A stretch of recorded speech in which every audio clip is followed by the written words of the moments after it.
Welcome to Peter and Roughie's Football Show, sponsored by Arnold Clark. I'm Peter Martin, Alan Rough, Alison McConnell and Tam McManus with us. Don't forget, you can follow us. Hit the follow button and hit the share button on our Facebook live feed. We'd be delighted if you could do that. And of course, that will increase the ever-growing football family who want to talk about their favourite team. And if you're on YouTube, don't forget to hit the subscribe button, hit that red button, and you will get all the latest updates, the unique content we have. And it's all on our website as well, plzsoccer.com, from Scottish to English, European and world football. It's all there at your fingertips. Simple as that. So with that in mind, as ever, we're always reacting to breaking news. Rangers have decided to accept the 3-match ban for Alfredo Morelos. No surprise, Roughie? No, not surprised at all. I think Rangers would have looked rather foolish if they defended that one. I think it was there for everybody to see that it was a stamp. And I think it's a good one. They're not dragging it out. They're not going to be lingering on it, and people aren't going to be talking about it. You know, they're going to concentrate on the football, and that's what they've been doing for the last month or two. And they're not going to be derailed by anything. So, no, I think it's a smart move not to challenge it and just move on, because they've got enough in reserve anyway. Well, that's a good point on it, Tam. I mean, he's not going to be missed. No, he's not going to be missed, Peter. I think that everyone knew that he was going to get the ban. I think it was clear from the moment he stamped on Porteous that he was going to get done for it. But as you said, Rangers have got plenty of cover in there. They've got Roof, they've got Eaton, they've got guys there that can come into the team, I think, who are more adept at playing that lone striker role anyway. So, it's disappointing for the player. But listen, the league's tied up anyway. Rangers have won the league in a canter. So, I don't think it's going to worry too much the supporters. Yeah, absolutely. And apologies to everyone who were hoping over the weekend to make bids for the two big giant polo mints. They've been sold now at £10,000 each to pay for Tam to stay in that house in East Kilbride that they are in at the moment. So the polo mints have gone Roughie. I spotted it right away. The wife has now put a plant in to try and show everybody that she's trying to save the planet. Oh. What, is the plant the thing right in the middle? No, the plant's and of course, some people remember you from your James Bond villain days early on when you first joined us, Tam. But you've decided to really go dark with that hair. I mean, is that dye, or is it just that you're struggling to keep it all in check? Peter, it's too long now. I need a haircut badly. Obviously, I can't. I'm not allowed to go and get a haircut at the minute. So, time the lockdown finishes, I could be like Big Samaras. So I need a haircut. I've just swept it over and tidied it up a wee bit. Yeah, absolutely. Well, that's us. That's our fashion. That's our fashion question over for today. The unfortunate thing about a day like today, and I remember it oh so well, as a young reporter, just constantly having to wait up till midnight. Sometimes actually being told to get out in a car and head to either Ibrox or Celtic Park or somewhere else for a late signing. Alison McConnell, I remember those days. Not with great affection, with, oh no, I can't believe it, I'm working till past midnight. And that's basically what we all have to do on days like this.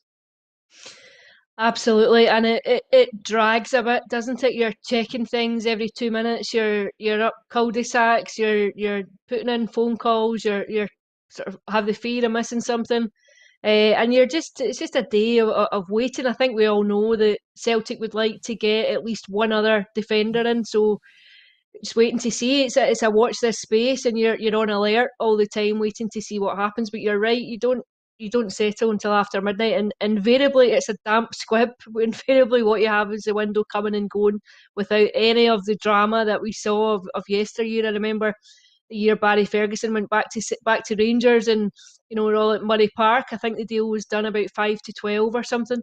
We've all had a few of those. Chris Commons, I think, too, going up to Celtic was a late one. But yeah, it's interesting, but I'm not sure that there'll be a great deal of business done tonight. I think Celtic might get one in. I think Olivier Cham looks as though he might go. I think Anthony Ralston looks as though he might go out on loan. And there's a few other interesting ones. The Nisbet one's very interesting. I think Tam might be able to tell us a bit more about what's going on there, whether or not he'll still be a Hibs player this time tomorrow. Tam? I hope so, Peter. Listen, there's obviously reports today that he's handed in a transfer request. I couldn't get confirmation of that one way or the other, to be honest, from the club. But if he has handed in a transfer request, I think it's a wrong choice from him. It's a wrong move from him. I think he's signed a 4-year contract in the summer. He's had a good first part of the season. But I think he'll get his move. I think he's just got to calm himself, get back in the team, score maybe another 5 or 6 goals before now at the end of the season, and he'll get his move at the end of the season. I don't think him, allegedly putting a transfer request in does anyone any good. I don't think Hibs will be bullied. Listen, you look at the John McGinn transfer. Hibs are a club who stand firm in terms of transfers. They will stick to what they want for Nisbet, and they won't let him go for a penny less for me. So if he has done that, if he's handed in a transfer request, he's burnt his bridges a little bit with a lot of Hibs supporters. So we'll wait to see if that is actually true, and if he's still a Hibs player. But hopefully he is. I think Hibs can get more than that from him in the summer, but he's just got to calm himself. He's only been at the club 2 minutes, so he's just got to be patient, and I think he'll get his move maybe in the summer. Here's Jack Ross on Kevin Nisbet.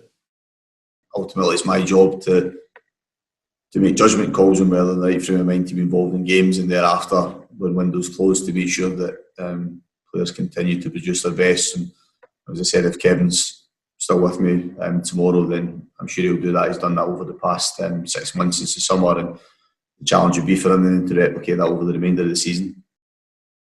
Yeah, would be a blow if he decided to opt out. I think it's a wee bit too early as well. I agree with you on that one, Tam. Celtic have, it looks as if they're about to confirm John Joe Kenny on loan from Everton. So that's the right back solved. And Neil Lennon quite impressed with that. They were hoping Celtic, certainly earlier, at the tail end of last week, we mentioned that they were really close to getting the Ben Davies deal from Preston over the line. But if you've ever tried to buy a house in England, sometimes you can get gazumped, and that's exactly what happened to Celtic with Liverpool on Davis. Yeah, it's a blow because we were, very close to doing that, but obviously we got gazumped at the last minute by Liverpool. He lives in that area, and obviously I'm sure financially it would have been quite rewarding for him as well. So disappointed, but we move on.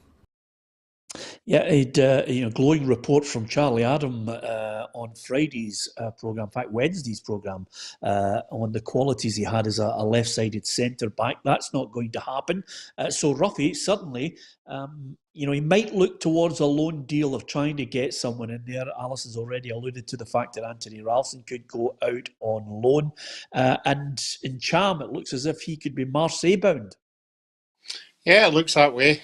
He's obviously one of the ones that indicated he didn't want to be hanging about, so they're going to move him out the door. I'm sure he'd like to move a lot more out the door after the weekend, but that's not the case. But it's amazing, isn't it? We're all sitting here talking about when Lenny's going to go, and there he is negotiating players to bring him into the club. It all seems a bit bizarre that whoever's in charge has just said to him, look, just keep going. It doesn't look as if he's going to move. It looks as if he's going to have to be pushed. But it looks as if it's at the end of the season, and if they're allowing him to bring in players at this moment in time, then that might be the case. Well, it's unbelievable the way it's all kind of unfolded over the weekend. I was working at the Celtic St Mirren game, and St Mirren deserved their win, and I think we'll hear from Jim Goodwin shortly. But more to the point, I did ask Neil Lennon today if the players had stopped fighting for him. Yeah, I mean, you got to have your professional pride. So I'm hoping for a reaction tomorrow evening. To lose games is bitterly disappointing. I was disappointed with the lack of quality, the lack of connection between facets of the game and departments within the team. And off the back of really good performance on the Wednesday, we have failed to show consistency of performance again. So, Ali, it's not a witch hunt against Neil Lennon. I know he thinks that everybody and their granny is talking about it as if it's some kind of bloodlust for his job. It is more an amazement on the fact that you can only deal with your opinion on the results. The results are not good enough. The fans are looking at it and thinking to themselves, his time is up. The majority of them. And they're wondering what Celtic are doing. It's seemingly, as I mentioned last week, that they're going to limp all the way to the summer? The indications would suggest that. I think there seemed to be a suggestion about a January review. I think the fact that everything is as it was would suggest that any review has taken place and a decision has been made just to try and get through the season and get to the end of the campaign. But I think in some ways results will dictate whether or not that happens. At the minute, Aberdeen, I think, are maybe 5 points off third place. I think if there's any danger of Celtic losing second, and the reality at the minute is that is what you're talking about, is it's a consolidating second at best this term. So I think if it becomes likely that Aberdeen might catch them, then it might just force people's hand or make a decision. But at the minute, I think he's been left really to twist in the wind a wee bit. And I think he's really the guy that's taken the flak for so many of the frustrations of the season. I think it's quite clear that he still believes in himself, that he can generate a response, that he can get the team to some kind of consistency again and try and get them to the end of the season. I'm not sure it's shared in the wider audience of the club support. I think it looks as though for many that he's run out of road, but the fact he's still there would suggest that that he'll be in situ until the end of the season. He's tried everything. I think he's tried the arm around the shoulder. He's tried the public lambasting. He's been critical of the players. He's been supportive of the players. I'm just not sure where else you go from here. Well, on that point, I mean, I did ask him today if he, the whole situation of if he could get any more out of them. He said yes. He still thinks they've got to show a bit of pride. I did ask him if he was now battling for second place, and he just absolutely kiboshed that time. He would not even enter into any thought of battling to save second place. And I wonder now, my belief on this, and it's nothing to do with, Celtic have got to make their own moves now on whether they decide to keep Neil Lennon or sack him. My belief is that that the whole process now is that they're looking for a new manager who does not want to come in with a side that's going to lose lots of games, lots of criticism, players that maybe a new manager doesn't want, and certainly not witnessing the coronation of Rangers as champions all the way through till May. Yeah, listen, I'm watching Neil, and for me, he's a man who's waiting for the axe. I think he's just waiting for it. He knows it's coming, Peter. He's waiting for his payoff. I don't think he believes that he can turn that around at Celtic. I don't think he believes that he'll be the manager at Celtic next season. So, like the players, I think he's going through the motions. I think it's just a question of when the axe falls, and I think the support know that as well. And a lot of supporters are saying about Neil Lennon to walk away. Neil Lennon's got a contract at Celtic. He's got every right to sit in there and try and do his best as much as he can. Me personally, I think that he knows it's not going to happen for him, but he's waiting for the axe, for the payoff. Now, I have nothing against any manager or player doing that. It's a short career, it's a short life. But no, Peter, I don't think he's going to be there. You can tell in his press conferences. I think the players are going through the motions, and it's easy to point the finger at the manager. But I think a lot of those players, you look at the performance again on Saturday, a lot of those players need to take heavy criticism for the way they're playing, the way they're performing. You shouldn't need a manager to motivate you. You should be going out with your own pride to go out and play as well as you can for yourself, for your family, for the supporters, for the club. And there's a lot of players in at Celtic are not doing that, and they're hanging the manager out to dry for me. Yeah, I did ask Scott Bain today if he understood the fans' anger at the players and the performances. Of course you can understand the anger. I think obviously the fans have got used to such a high level of success, and for it to drop off like it has obviously been difficult for them, and it's been difficult for us. And there's no words that we can say to make it better and say obviously try and keep them on side. I think it all comes from performances, and if we can try and up our levels of performance and show pride in the shirt and keep working hard, then hopefully we can sort of make it up in one way. Okay, Roughie, breaking news. Always like to try and bring it on a day like today. It's an ever developing story. There is a bit of drama in the Olivier Ncham deal because apparently there's a problem with the airplane. I'm not winding you up on this. There's a problem with the plane, but apparently the deal will still be done. He will not arrive in France today, but there's a loan with an option to buy to Marseille. It's not been jeopardised. It will be completed at distance and he'll travel tomorrow, I'm told. Daily Record obviously saying that Aberdeen are closing in on it, wait for it, Roughie, on a deal for Florian Camberry. That will be an interesting one if he does actually go up to Aberdeen. And it's also a similar one for the under-21 Scotland player Fraser Hornby from Stade de Reims in France. So there you have it. There's an up-to-date one. And of course, Florian Camberry didn't actually cover himself in glory at Hibs when he said he'd really love to play for Rangers. Not a good thing to do, Roughie, to be honest with you, if you're with one club and declare your love for another. Well, he obviously got out of the country at the right time, and hopefully we would think that everybody was going to forget about it, and certainly Aberdeen would be a wee bit of distance to get away for Hibs and the supporters. So I think we saw something at Rangers in bits, that he's got something. And the way Aberdeen are going now, they'll take anybody. It gives them something up front, because that's what they're lacking just now, a consistent striker to put the ball in the back of the net. And certainly the two additions that you've just mentioned there are very, very positive. So if he gets the two of them, he might think that if he can get some consistency up there, that they can push for that second place. Yeah. Hugh Scott has said, Peter, do you think Hornby will get Aberdeen back on the right track? Hey, there you go. That puts a wee bit of... I'm quite happy with that. I don't think Tam knows what you're talking about. Tam knows what you're talking about. I know. And Alison's just giving me that blank stare. It's a joke. It's a joke showing your age. Well, I was just about to say it's a joke for over 45s, okay? I'm sorry about that. But nevertheless, Hugh, I appreciate your joviality in grim times for some people. But nevertheless, I just wonder, Alison, of whether Rangers will feel the need to delve in, because, if you were on that board, you were looking at it and you're thinking to yourself, well, it doesn't get any better the weekend. Celtic slip up. Is there a need to go out and strengthen it all the way to the summer?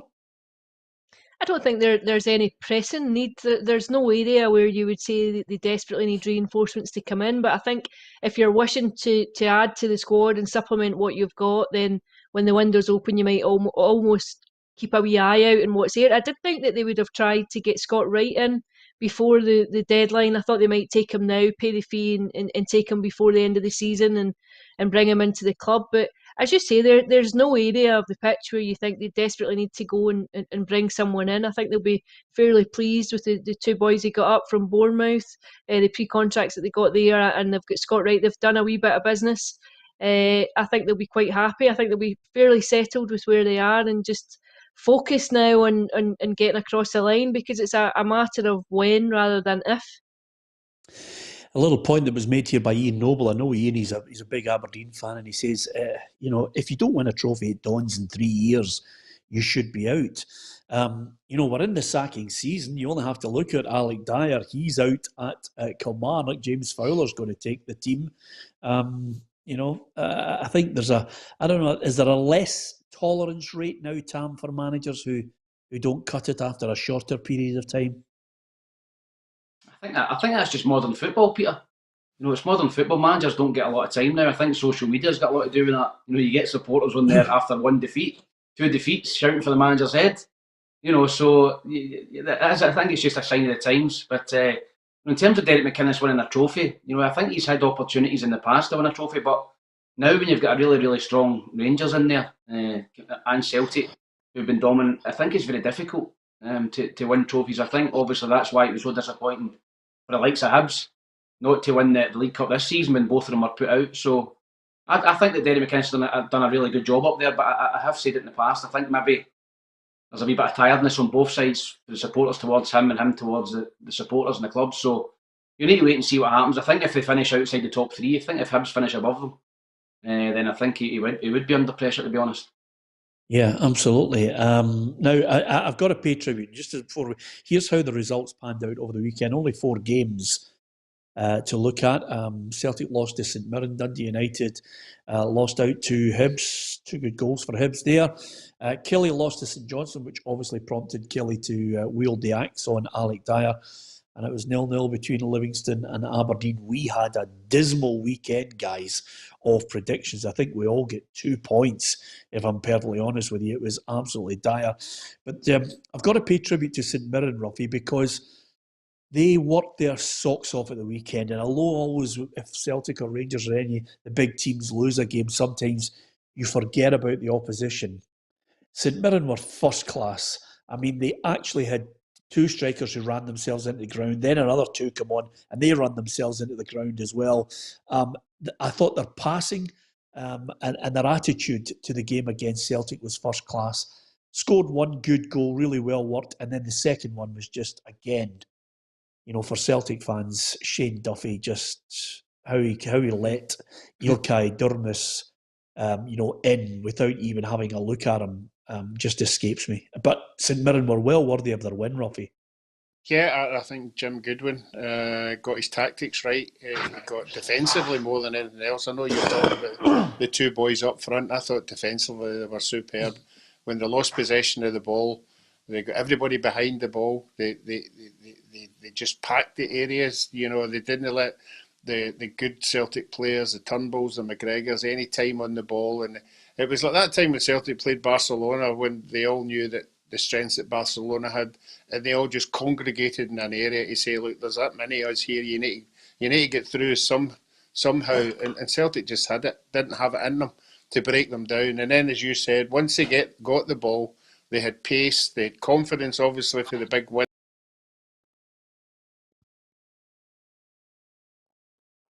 Yeah, I think Roughie just mentioning there all the confidence. Stuart Lang says Jim Goodwin is doing a fantastic job. Jim Goodwin was keen at the end of the game to stress, listen, we've beaten Celtic. Make sure we get the credit. I hope my players get the credit they deserve today. Their work rate, their effort was unbelievable. At times we played some really good football. The first half was obviously a lot better. But you could see after maybe 65 minutes we started to get a little bit tired. We started to get a little bit deeper. And the fatigue was definitely setting in, so I'm just delighted that we didn't switch off and lose concentration in the dying moments, because against a quality team like Celtic with the players they had on the park, it would have been very easy to do that. Fair play to Jim Goodwin, because quite simply, Ali, he said before the game that he was going to set his team up and have a go at Celtic, and they did just that. They were well worth it. I saw the highlights. I was out at Livingston Saturday, but I watched the highlights and I thought they were worth it. I know what you're saying about Shane Duffy for that second goal. I actually thought Durmus' first touch was excellent. A great goal, but he's right to ask that they get some credit. That's his side beating Celtic and Rangers this season. Obviously put Rangers out of the Betfred Cup. It's been a funny season for them. If you look at it, there's been real highs. There've been some excellent results. They've had flat periods too. I think just the aim for him, there was a bit of pressure on Jim Goodwin, I think, at the start of the season, given Tony Fitzpatrick's comments about them being a top 6 team and all the rest of it. But I think he's doing an excellent job. I think you would have to applaud some of the results this season and the resources that he has, that he's working with. And I think if they get top 6, I think it's a remarkable season for them. Yeah, and he's got a good calibre of player and a good balance to the side as well, Tam. Yeah, he has. He's got a good core. They've got a lot of experience in there, and some young players in the middle of the park, energy. So, no, I agree with Alison. I think he's got a really, really good squad there. They play good football. I actually predicted them at the start of the season to finish in the top 6. I just felt they needed a striker. And maybe the boy Dennis, he's been struggling for goals. Christian Dennis, he came up with a good reputation from England and a good goal scoring record. He got off the mark, I think, during the week last week, and then he scored again the week. Maybe he's the guy for them that will get the 10-15 goals and catapult them into that top 6. But Goodwin is doing a really good job there. I like him as a manager, and I think they'll certainly get a few games in hand as well. A big game coming up against Hibs during the week, but they'll be looking to push into that top 6 now that they're in it. Yeah, have you ever noticed, Roughie, that Tam always mentions that he predicted something at the start of the season. I mean, I actually said it at the start of the season, St Mirren would be top 6. He likes to highlight these things, doesn't he, Roughie? You know, he doesn't highlight the mistakes. It's all about the I told you no so. chance.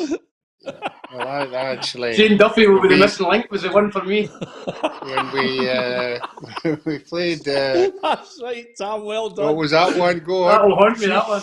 Shane Duffy is the missing link for Celtic. That was Tam. Tam. To be fair, that was a viewpoint from everyone. That was a consensus. It was the expectation. And you weren't alone. I just think not even among observers, but among players and coaches that knew him well and had watched him, who all predicted that he would come in and be this physical, attacking, old-fashioned centre-half that Celtic were crying out for. Oh, Carly, don't defend Tam. I cannot believe you. Carly. If we're caning him, just let's cane him, for God's sake. Yeah, you texted me and said he was Irish Beckenbauer when he signed. Don't give me it. Yeah, exactly. I hadn't even heard of him. Anyway, to be fair, it hasn't worked out. It's not about caning Shane Duffy. It hasn't worked out. Neil Lennon's predicament, some people might want him to go, but I think you're right, Tam. That's one thing I would great credit. I think when we look back on it, they've thrown him under a bus, the players, and there's been a few other mistakes in the background which have all, contributed to where Celtic find themselves. And one of the main ones, which we have continually credited on this programme, Roughie, is the form of Rangers and how well they've done this season and how they've really, they've got strength and depth on the bench, and they've got players who are performing at the highest level under Steven Gerrard. Yeah, you have to say since Steven Gerrard's went there, it's just year-on-year progression. Better players year-on-year, better quality of player coming in, identifying the right players at the right time, Defoe's, Eaton, Roof, and that's been their strength. Their strength all the time has been to get better, and that's what they have done. Although Celtic are very, very poor, you can't take anything away for Rangers, just game on game, they just don't look as if they're going to lose. It used to be Celtic, even though they went a goal behind, you would go, oh, well, they'll get a couple of goals later on. The case with Rangers now is they're not losing goals, so a goal's going to come eventually. And that's been their success this year. Yeah, absolutely. I must just say hello, Roughie, to Elizabeth. She's a big fan of the show. I think her husband, I don't know if I've got his name right, Derek, he watches the programme, but Elizabeth's the big fan, Roughie, and she suggested we do a show, an AMRS, I think it is. I hope I've got that right, the initials, podcast, which is apparently one of these podcasts where you have a relaxing voice and it helps people go to sleep. And Elizabeth has obviously suggested that we maybe do that. I mean, I don't know if you would consider it, Roughie. We're just basically you kind of speak softly on a podcast to Elizabeth. Roughie will do it live, doesn't he need to do it recording? Is it going to be in a darkened room? The boy, ASMR, Cheryl's just reminded me, our producer, ASMR it's called. But Tam, I cannot believe you said that, because when the big man said to me, my wife would really fancy this, I said, that's great. Do you know Roughie does home visits? So, which brought a few laughs with us. But nevertheless, yeah, Roughie, you could do the start, the first 5 minutes where Elizabeth, nods off, and then I could come in maybe about 12:30 with the screaming Henrik Larsson commentary, just to get her back up and ready again, just to get her all set for going through the night. But nevertheless, it was a good suggestion. So Elizabeth, thank you very much for listening to us. And I notice a lot of people, Stuart Ramsey and so many others, who regularly watch the programme and share it with their friends. Thank you for joining us. I have to say, thoroughly enjoy your support on the programme. Ali, you said you were at Livy at the weekend against Aberdeen. How were they? They're putting to sleep. Well, nothing. I'm saying nothing, a goal of straw, but yeah, I thought it was fairly stodgy, to be honest. Aberdeen had the better of the chances. Johnny Hayes should have scored. Did a header come off the underside of the bar? But they're crying out for an out-and-out striker. Obviously, Sam Cosgrove's away. Curtis Main was injured. they need a striker, badly need a striker. When I had a look on Saturday night, when I was checking the results, that was their fourth 0-0 in their last 8 games, which would be reflective of the fact that they're just not scoring an awful lot of goals. Even Cosgrove, who's away, doesn't have a lot. I think he had 3 for this season. I think something like 5 goals in the last year, 3 of which had been penalties. So you can see that they need someone to come in and just give them a bit of presence in that final third, because he created enough chances. Livingston had a few chances. He'd one that they'd appealed had crossed the line. I don't know if it was quite there or not, but I thought if Aberdeen had someone just with that instinct in the box, they could probably have taken something from it. Yeah, it's just been the roller coaster ride goes on for David Martindale and Livingston. I mean, it's a good point against Aberdeen, Tam. We talk about St Mirren and the scalps they've taken. Livingston will look back in some of the results this season, and again, great pride and great credit to the man.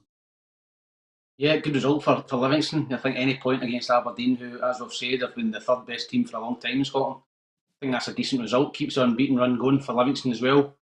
Livingston are very, very strong at the back. They don't concede many goals. So, they'll still be looking to try and catch Hibs and Aberdeen above them. But I think Ali's right in terms of Aberdeen. They're desperate for a striker. And obviously, you're talking about Hornby and Canberra coming in. I think that's much needed for Aberdeen. But Livingston, I think they'll just keep motoring on.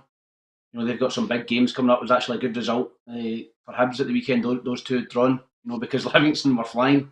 All of a sudden, Hibs were starting to look behind them. Livingston 5 points behind with a game in hand. It's now 7 points, so hopefully that gap can continue. But Livingston are still quite quietly fancy getting into that top 3 or 4 the way they're playing. Yeah, I'm going to mention this little point from Stuart Campbell, Roughie, because it's a name that we haven't mentioned, and again, it's all good speculation that's coming up. And I'll talk to you about Hibs as well, Tam. Briefly, Alison, you watched Aberdeen, you said they needed a goal scorer. Lots of Rangers fans on here, very complimentary about what Canberra did when he was at Rangers. So he might just be a good missing link for them. I think they need someone with that wee bit of experience, a bit of presence. I have to say I'm not entirely sold in Canberra, but I'm willing to be proven wrong. It'll be interesting to see how he goes and does up at Pittodrie. But I think the need for someone to offer some support is glaring, absolutely glaring. You talk about the young boy Hornby coming in, he's still relatively inexperienced, so I did think they would maybe go for someone to go in there alongside him. But it'll be interesting to see how he gets on. He's got a point to prove, and Aberdeen desperately need it. Roughie, Stuart Campbell says the new Celtic manager will be Steve Clarke. There's a name we haven't mentioned, Roughie, and quite simply, I think if Steve Clarke decided to join Celtic, all hell would let loose again, because there's one thing Scotland fans don't like, is Scotland managers leaving for Celtic or Rangers. No, you're right, but I think we would all agree if he hadn't taken the Scotland job that he would have been a prime candidate. I think that everything he's done at Scotland has been superb. If he'd still been at Kilmarnock, I'm sure he'd be top of that list, if it ever happens with Neil.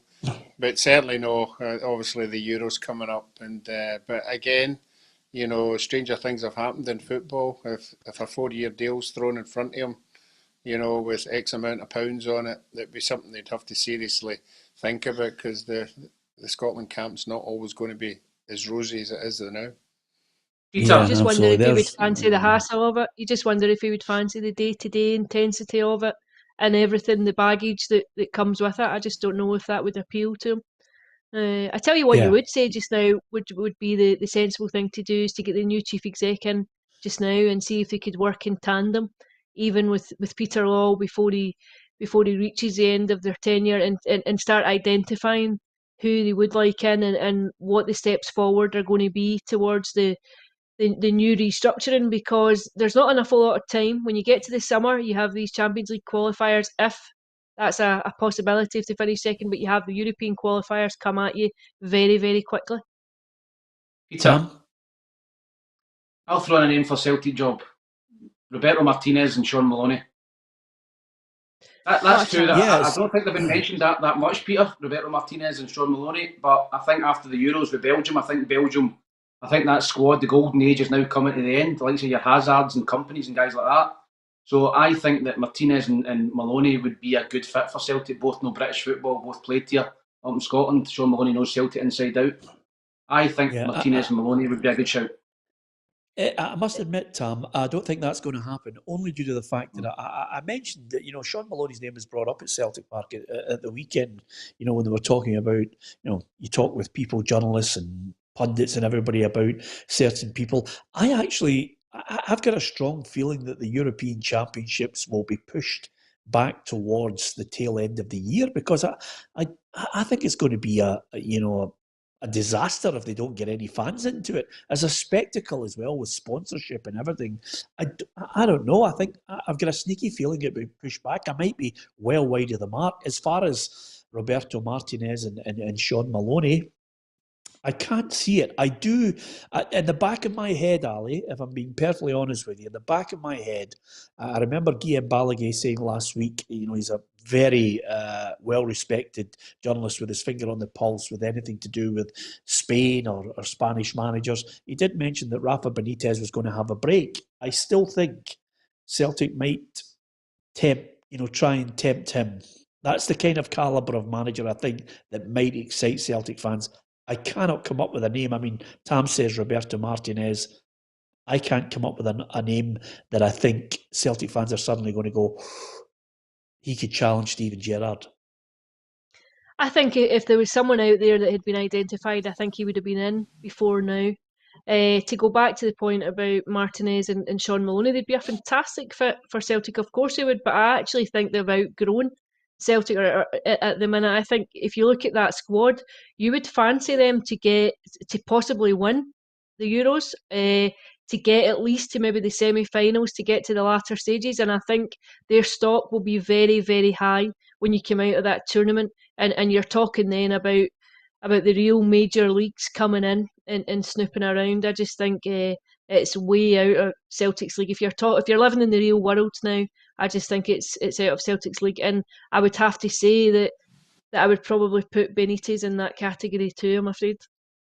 Yeah, okay. Interesting times, but then don't rule out Dermot Desmond pulling a rabbit out of the hat with his money and his determination. Now, it would need Tam, to be something like that. I think if you're talking about it becoming plausible, it would need to be a deviation from the norm. And I know that he was hugely influential in bringing Brendan Rodgers to the club, and there was a similar thing. But over the course of the piece, that's not really been the norm.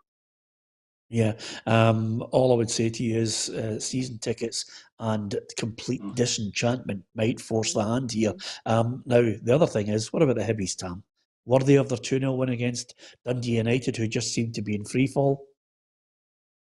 Yeah, definitely, Peter. I thought it was a very comfortable win. First and foremost, I thought Dundee United were dreadful. I think they are a poor side.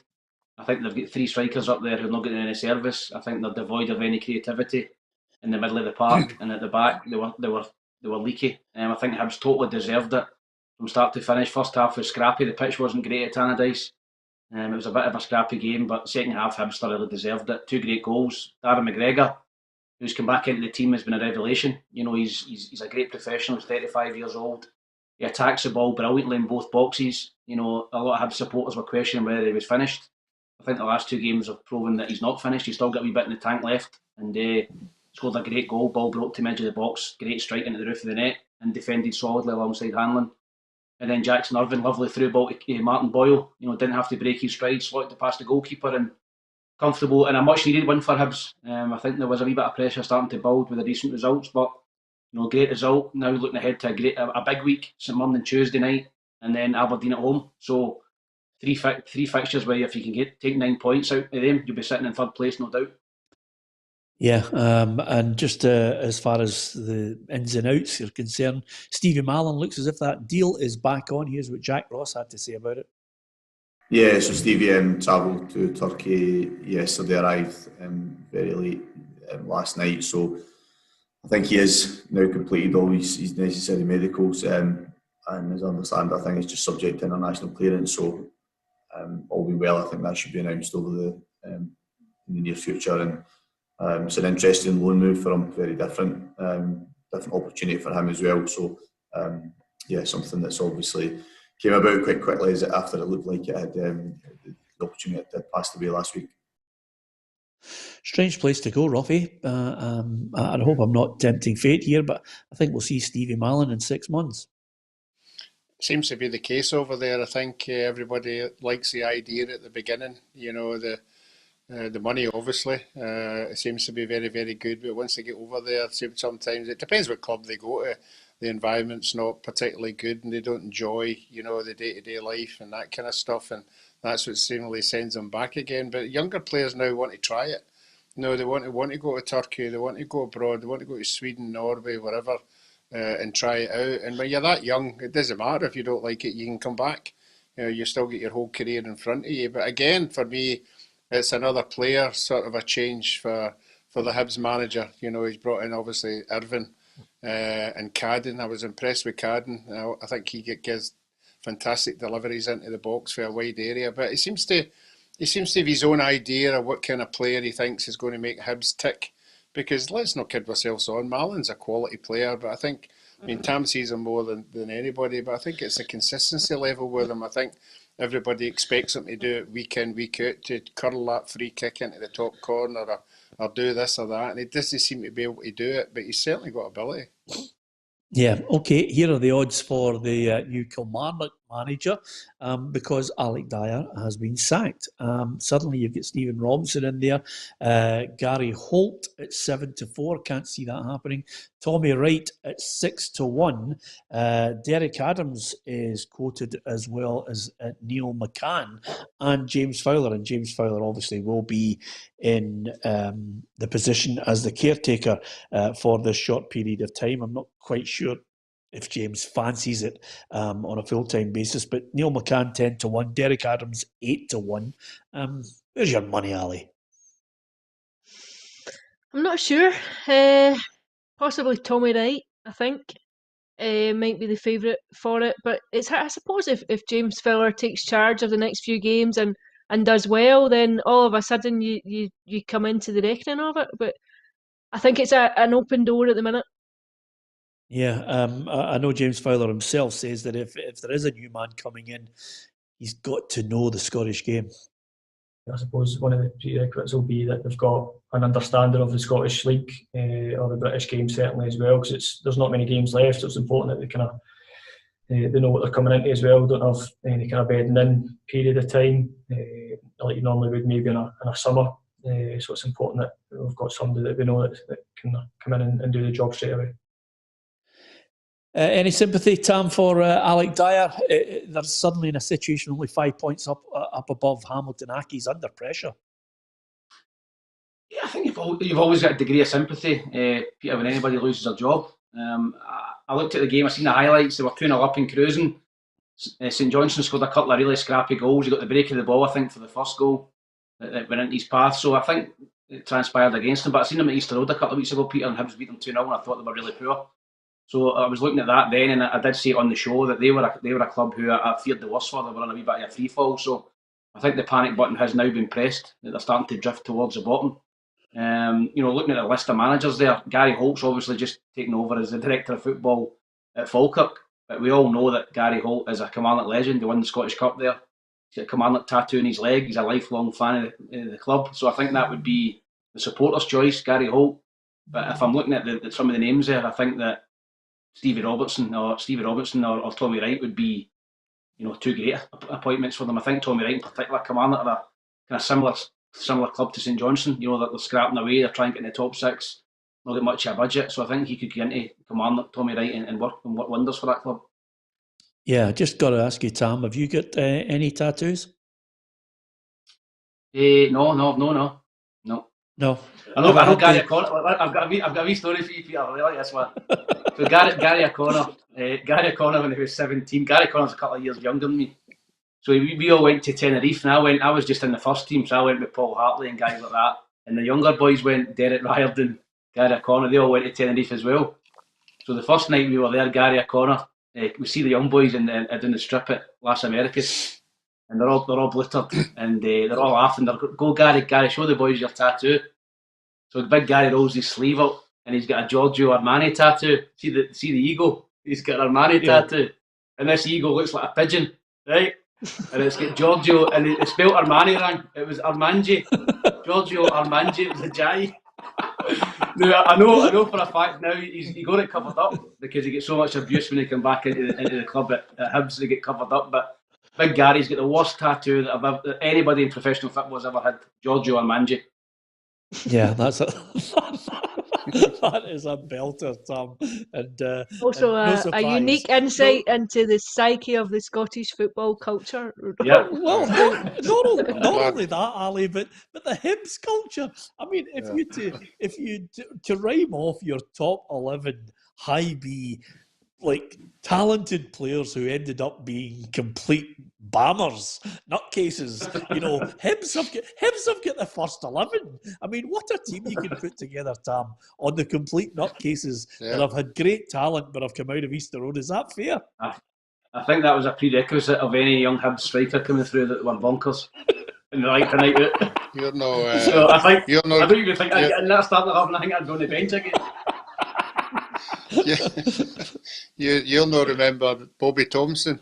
Peter, you might remember Bobby Thompson. Yeah, I remember him. Yeah. Bobby was at Hibs. We were playing a Hibs Hearts game.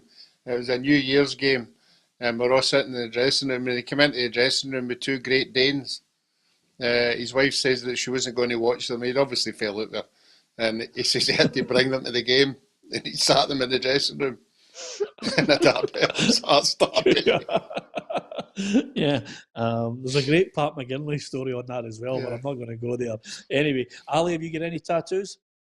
No, I didn't think so. I didn't think you were you get any type. Oh God! Eh? Nike, Yeah. Nike, NIPPQE. It's just a small one, but nevertheless, just thought I'd get battered in our family for having a tattoo. There would have been a full-scale riot and an inquest. Roughie, if you've got a tattoo, I'm chucking you completely. I certainly do not. I was just going to say, one tab never told the footballer who had won that said Borussia on it, and then it sort of I went to a Borussia Mönchengladbach. I'm glad he never told that one. Yeah, absolutely. That's for another late night show, Roughie. Don't go there. Anyway, would you believe it, Ali? You're right on the mark, because I think one of the other journalists who works in the Scottish fraternity, Scott Burns, has just released that Rangers have got a £200,000 deal for Scott Wright. Aberdeen have now purchased Ross McCrory outright from Rangers. So it looks as if that's going to go through before, just as you suggested. Perfect sense for Rangers to get Scott Wright in now. it makes sense for both parties. I think it gets him into the club now. It's not a significant fee for them to have to shell out at this stage, and also it takes a bit of pressure off Wright himself. I think it's difficult when you've got an agreement already to go to another club within the league that you're playing against, and you have the suspicion of people questioning your commitment and all sorts. I think it just makes it easier in all parties to do it as quickly as you can. Yeah, absolutely. And quite a lot of people are wondering if Roughie had the tattoo of Senga on his arm, but then had to get that quickly taken off because it's an ongoing search for Senga, his first love. My personal opinion is you can only contact her by Ouija board, but that's another thing. She might turn up at one of our staff parties, which would be sensational. Anyway, thanks for all the messages on that. What about Gabriel's Team of the Week?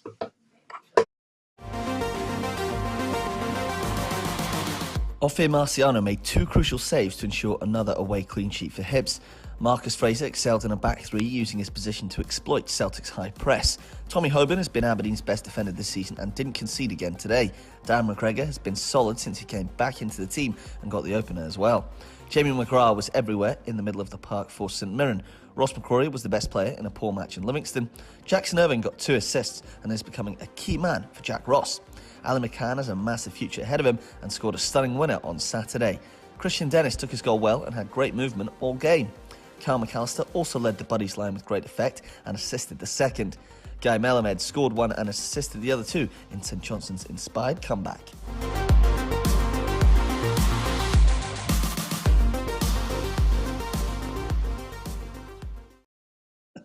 I think it's week number 5, Ali, and Gabriel has yet to put a Celtic player in there, and that is a fair reflection of the way things are going at the moment.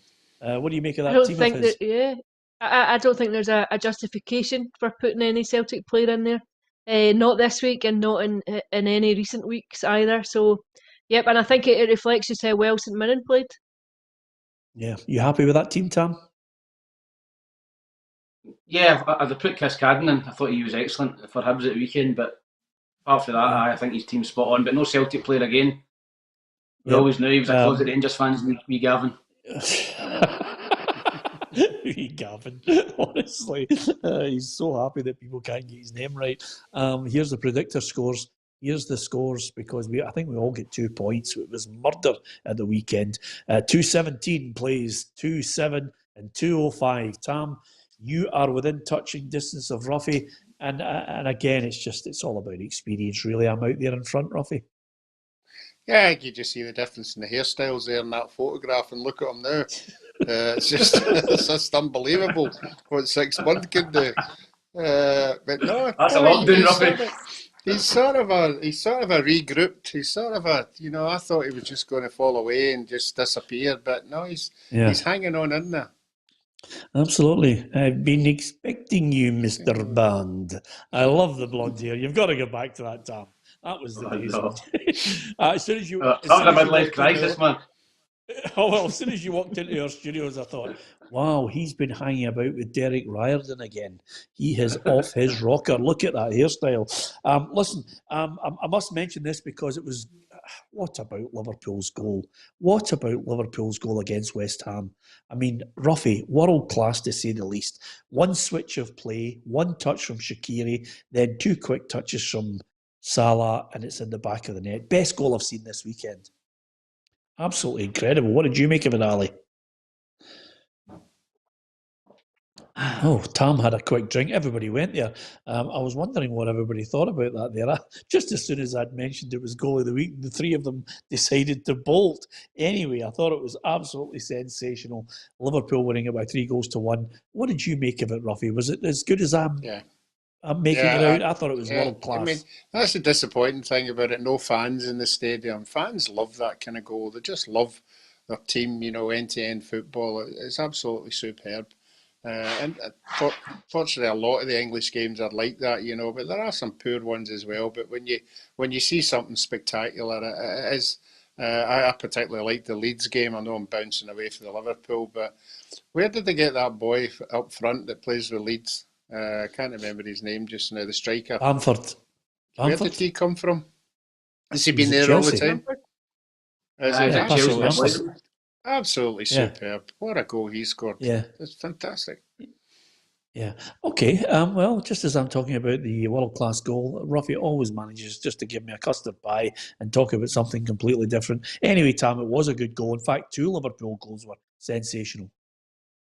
Yeah, great result for Liverpool. Salah's goal as well when he cuts in and bends in the top corner. He does that all the time. It's very Dennis Bergkamp-esque, isn't it? When he just shifts out his feet and he can bend it in that top corner all the time, and brilliant goal. But I've got to agree with Roughie. I was really impressed with Leeds. I thought Leicester would have beat Leeds. I think Leeds play very, very open football, but Leeds scored 3 great goals, particularly the Bamford one with the curls in the top corner. So Marcelo Bielsa, I think he's always a very, very good manager, and his teams are always good to watch. And Leeds are the most entertaining team in that league for me. Yeah, absolutely. Listen, the other thing I was going to say to you guys is Messi, his contract. You can tell when a guy's leaving when suddenly his contract is released and leaked to people. As he scored his 650th goal, the deal is 492 million. Roughie, 492 million he's on. It's absolutely incredible. With all the bonuses, it's about 122 million a year, they reckon. Yeah, it's very interesting that Barcelona are also in debt to 490 million. So I think he's just pulling them down a hole here. It's amazing. And you can see why he doesn't move. If he likes the country and he likes the team and the supporters and everything, you're getting that kind of money. Why would you? So we'll have to wait and see whether he does or doesn't move. Yeah. For 122 million. What are you spending on, Tam? I mean, there's nothing left. I'd spend it all right. Oh, I know you'd give it a right good. Yeah, I'm 39. I don't think I'd see 41. I'm a good 2 years. Just when you're talking about money, I accidentally went in to get the Sunday papers yesterday and picked up the Sunday Times for some reason. Too many big words for me. But I saw the sports pull-out bit, and it had a piece in all the Chelsea managers who have been sacked or moved on, and how much of the payoffs they got, because you keep talking about you'll get a payoff. How much do you think Conte got when he left? As a payoff? A payoff. When they all left. What? 10 what million? Did you say? What did you say? 10 million. 10 million? No. No? Higher or lower? Higher. No. Higher? 20? Wow. 16.1. Wow. Payoff. That is incredible. Unbelievable. Anyway, but is he happy? That's up now with my payoff for Derry City. Yeah. High £16.10, more like. Anyway, apart from anything else, thank you to the thousands of people who've joined us and are watching the programme regularly on a daily basis, Monday to Friday. Tomorrow we'll look in depth at the games taking place on Tuesday and Wednesday in the Scottish Premiership. The games are coming thick and fast, Ali, because they're going to have to cram them all in before we get to the end of the season. Yeah, between now, over the next month, I think there's a midweek card every week. And then you've also got European football starting back up again too. You've got Rangers in the latter stages of the Europa League coming into the fore again. So it's a busy calendar. It just makes you wonder if there are any more call-offs or games that go off, if there's any adverse weather conditions or any more serious COVID issues where you squeeze them all in again. Yeah, listen, games coming thick and fast is great. The downside of it all is we don't have the fans. Just on that point, Tam, I did mention you mentioned Roberto Martinez. When we were speculating on Celtic, if they do, eventually part company with Neil Lennon, I still think they'll push the championships back. Do you not see that, or do you think they'll go ahead with no fans? Nah, Peter, it looks like it, doesn't it? I mean, the European Championships, I think, would be crap if there was no fans.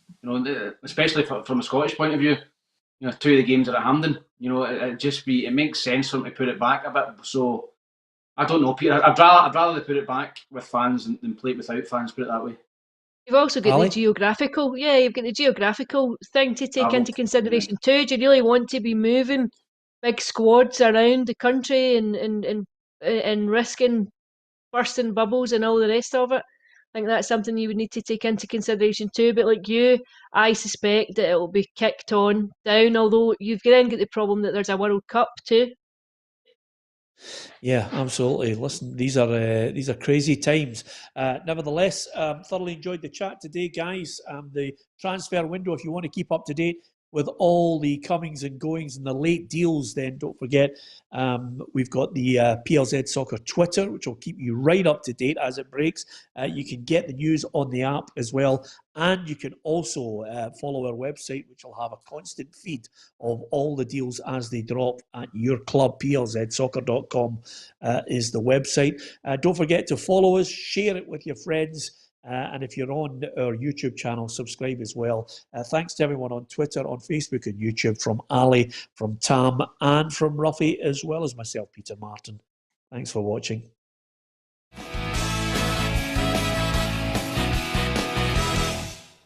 Expect the best used car deals guaranteed. Visit Arnold Club.